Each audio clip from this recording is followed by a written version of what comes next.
Assalamualaikum Pak Hanafi. Waalaikumsalam warahmatullahi wabarakatuh. Beberapa hari yang lalu Pak Hanafi ada menyampaikan kepada saya ada hal yang akan kita bicarakan. Kira-kira itu masalahnya apa Pak? Masalah anak inklusif. Oh, anak inklusif. Jadi kira-kira tujuan kita hari ini apa yang akan Pak Hanafi harapkan? Ini yang pertama Akan membuat apa gitu? Pertama itu mendata anak-anak yang inklusif itu dari masing-masing kelas. Iya. Kemudian maksud Pak Hanafi setelah mendata itu gunanya untuk apa nantinya? Untuk memberikan nanti di dalam materi yang khusus di dalam penyampaian mata pelajaran. Berarti tujuan kita akan membuat perencanaan tentang pembelajaran anak-anak inklusif. Baik. Di sekolah kita ini SD 13 yaitu ada berapa anak inklusif? Kelas 6 ada 2, kemudian kelas 4, kelas 5 ada 2, kelas 4 ada 1. 5 Ada 5 ya. Itu jenis inklusinya apa? Apakah ABK yang cacat fisik atau kemampuan belajarnya yang kurang? Kemampuan belajar yang kurang, rata-rata anak tidak bisa membaca. Oh, itu kelemahannya ya. Tadi data sudah Bapak dapatkan 5 orang. Kemudian bagaimana tindak lanjut dengan data itu? Apakah cukup ada di sekolah saja atau disampaikan kemana data itu? Untuk data sudah disampaikan kepada dinas pendidikan melalui Kapolres dan melalui khusus juga sudah disampaikan. Ini ada 5 anak ya. Apakah itu belajarnya ada di dalam kelas atau bagaimana? Belajar berada di dalam kelas dengan materi yang berbeda. Oh, dengan materi yang berbeda disampaikan oleh guru kelas. Kenapa guru kelas? Apakah belum ini ada Khusus. Iya.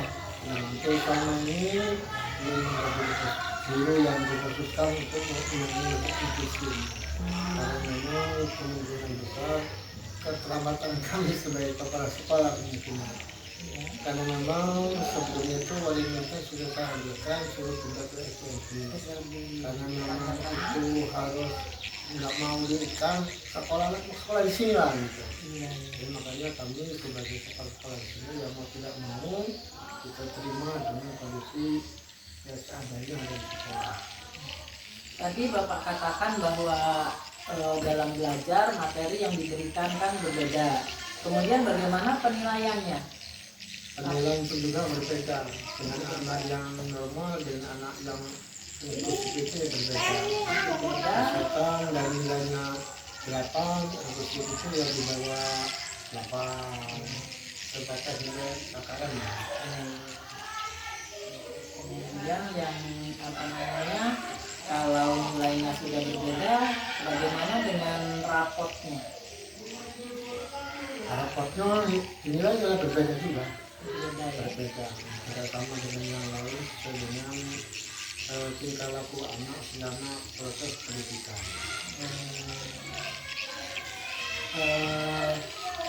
Ini kan kita punya anak inklusi yang pada waktu kenaikan sesuai dengan saran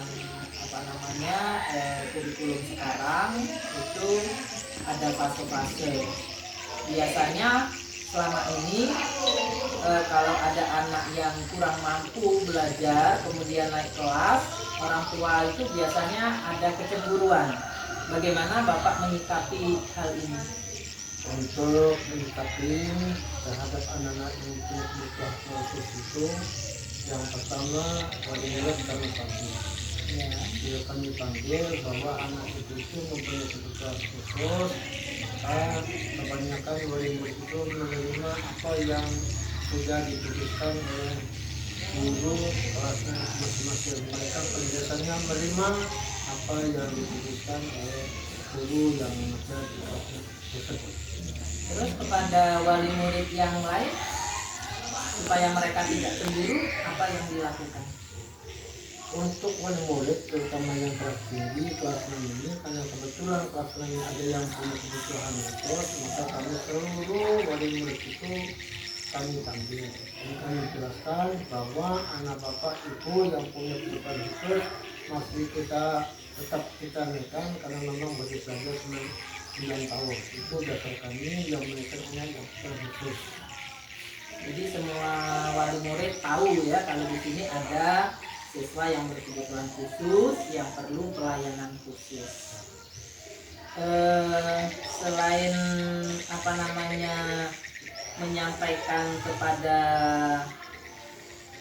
wali murid ya kelas tinggi, apakah ada cara mensosialisasikannya dengan cara lain selain memanggil orang tua murid untuk apa namanya itu menghindari pembulian terhadap anak-anak yang kurang ini tadi? Kami secara khusus yang pertama itu memanggil walinya itu secara penanganan khusus. Ya. Yang kedua kepada wali murid kami berikan pengertian kepada wali tersebut agar nanti apabila ada kejadian apa-apa yang namanya anak kebutuhan yang khusus itu biasanya yang tingkah lakunya pun juga berbeda, makanya kami panggil wali murid kita apabila terjadi apa-apa dengan anaknya itu 9 tahun itu dasar kami yang menaikkan anak yang khusus. Jadi semua wali murid tahu ya kalau di sini ada siswa yang berkebutuhan khusus yang perlu pelayanan khusus. Selain apa namanya menyampaikan kepada wali murid ya kelas tinggi, apakah ada cara mensosialisasikannya dengan cara lain selain memanggil orang tua murid untuk apa namanya itu menghindari pembulian terhadap anak-anak yang kurang ini tadi? Kami secara khusus yang pertama itu memanggil walinya itu secara penanganan khusus. Ya. Yang kedua kepada wali murid kami berikan pengertian kepada wali tersebut agar nanti apabila ada kejadian apa-apa yang namanya anak kebutuhan yang khusus itu biasanya yang tingkah lakunya pun juga berbeda, makanya kami panggil wali murid kita apabila terjadi apa-apa dengan anaknya itu, maka wali murid menyediakan itu langkah kami pertama. Langkah kedua kepada anak yang kebutuhan khusus itu, secara pribadi saya sebagai pemimpin sekolah ini, kalau memang pagi begitu gurunya belum datang, kami panggil ada yang sangat khusus sekali, yang harus ada anak itu ketika gurunya belum masuk dalam ruang kelas, dia masih kami awasi. Itu salah satu kami cara untuk menanggulangi hal-hal yang tidak diinginkan kepada anak yang mempunyai kebutuhan khusus. Jadi pengawasan bersama. Pengawasan. Kalau saya cermati, di sini sudah banyak usaha yang dilakukan oleh sekolah, dimulai dari mendata setelah tahu jumlahnya dan jenis kekurangan atau ketidakmampuan anak, kemudian dilaporkan ke dinas. Setelah itu di dalam proses pembelajarannya mereka diberikan cara khusus, materi khusus, dan penilaian yang standarnya tidak sama dengan anak normal. Setelah itu ada sosialisasi ya kepada orang tua, baik itu orang tua anak ABK itu sendiri, anak inklusi, maupun kepada orang tua dari seluruh siswa yang ada di sekolah ini. Kemudian ada pengawasan khusus. Nah, apa yang sudah dilakukan ini kira-kira ada tidak dibuat dalam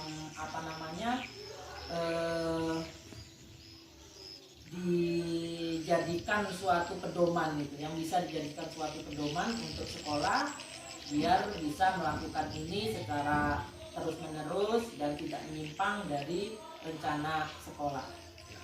Untuk sekolah selama ini ya sudah ada. Bahkan itu dari wali kelas itu sudah membuat buku panduan bagi anak-anak yang bersih. Jadi ada penanganan khusus kepada anak-anak tersebut dengan kita dengan benar ketika anak itu sudah belajar.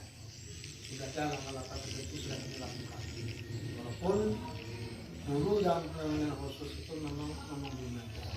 Mudah-mudahan dengan adanya seperti ini ke depan ada kiranya kepada guru-guru kami ini yang bisa di apa namanya di lapangan gitu. Itu yang benar dalam pelatihan ya. Dan latihan apa bentuknya yang bisa menangani khusus kebutuhan anak-anak yang ABK.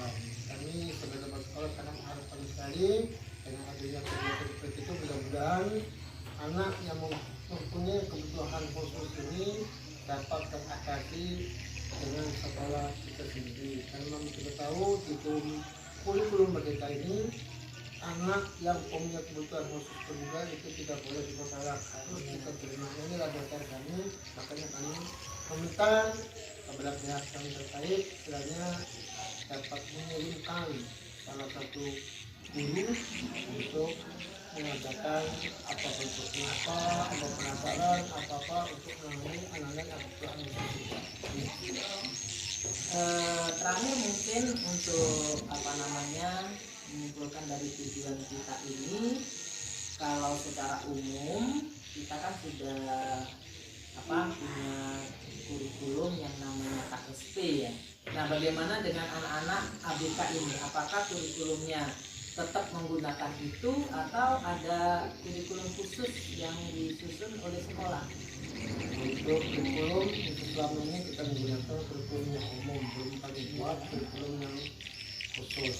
Insya Allah dengan adanya kegiatan seperti ini, mudah-mudahan ke depan kalau memang masih ada selanjutnya salah satu pelatihan ada kurikulum khusus, mudah-mudahan kami akan mengadakan kurikulum sekolah yang mempunyai kebutuhan khusus tadi. Tentunya kita memanggil pihak yang terkait seperti minta bantuan ke pengawas sekolah pendamping. Itu yang kami akan laksanakan untuk ke depan.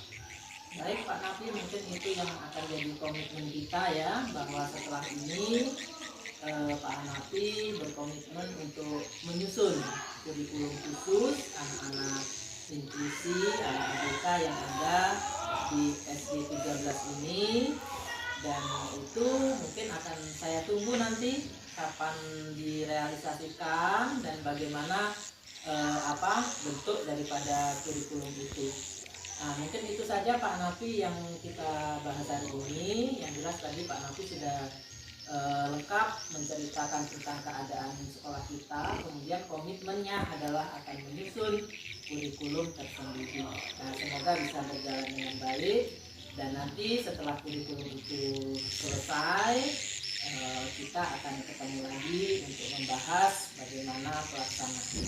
Terima kasih Pak Nafi, saya akhiri. Wassalamualaikum warahmatullahi wabarakatuh. Waalaikumsalam warahmatullahi wabarakatuh.